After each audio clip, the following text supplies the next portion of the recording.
Hello everyone and welcome to today's video. So from last week, we learned that on top of the Ethernet header is the Ipv4 header. And so for that, it has a value of 0800, as you can see over here. So let's move to the IP header and digest what is there. So the first field, we are looking at the version, and of course, we are using Ipv4. And then the next field is the header length. That's the length of the header from the version all the way down to the destination address or IP address, and it's 20 bytes. And we also have the DHCP values, or the DHCP header or the DHCP field, which specifies which is used for quality of service. So for traffic classification, high priority, low priority, you're going to see the values that we set if we capture it on the wire over here. Then we have the total length, that's the amount of data for the IP header, and then any other payload which is encapsulated. Now, the next field is the identification field. Now, for every IP packet that is being sent from the IP stack, is marked with an ID.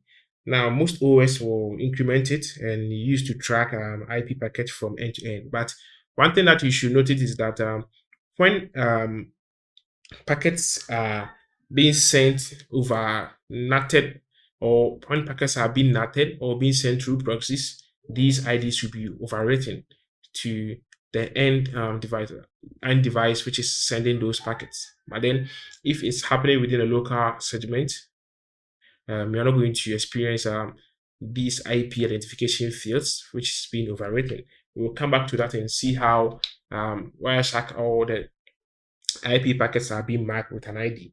Now the flags here, as usual, it tells if we can fragment this packet or not, and if fragmentation does happen, is this the first packet, or we can use the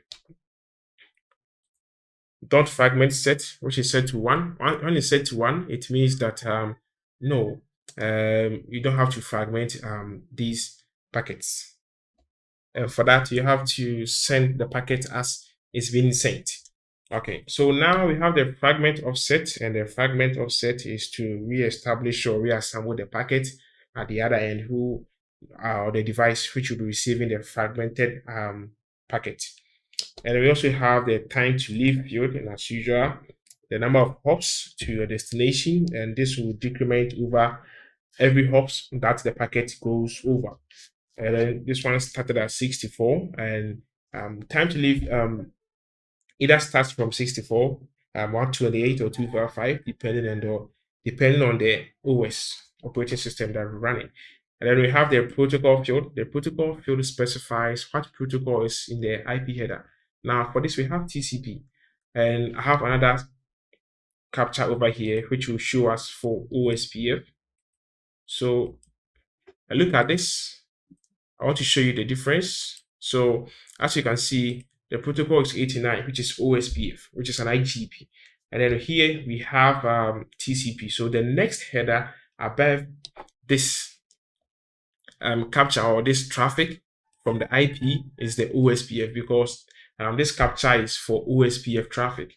And now for this one, it's just a TCP header, which is encapsulated on top of the IP header. So basically that's all that you need to know about the IP header. So this gives you a graphical and practical understanding of every theory that you learn. So from the version to the destination or whatever, and everything, the DHCP value is being set. So thank you for watching this video, and then see you in my next video.